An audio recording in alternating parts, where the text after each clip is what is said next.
करोगे। राजा जनक जी पूजा उस धनुआ की करते हैं। मेरे भाई बंधु, जब उस धनुआ की पूजा राजा जनक जी करने लगे, एक दिन की बात, कोई पर्व आया।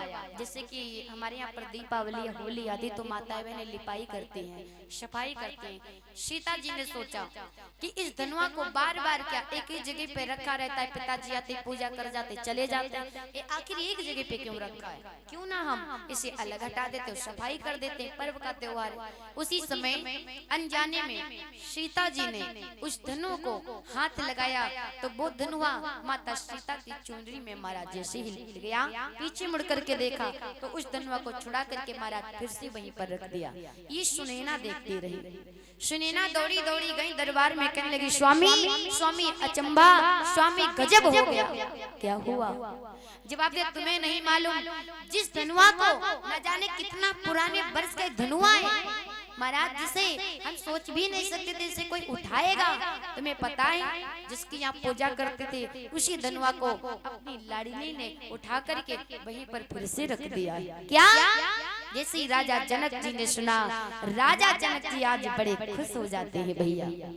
राजा जनक जी खुश हो गए कि उस धनुआ को सिर्फ मैं उसे पूजा करता था और मैंने कभी सोचा भी नहीं था कि इस धनुआ को कोई उठाएगा। आज भैया उसी समय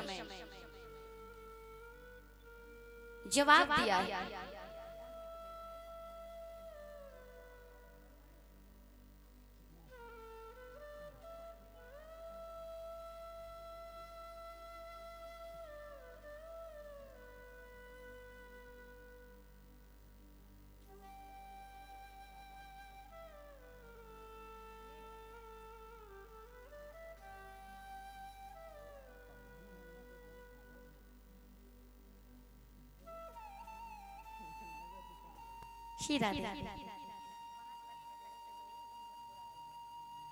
आज भैया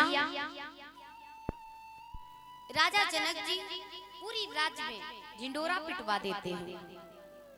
पूरी राज्यवासियों को बुलवा करके एकत्रित किया।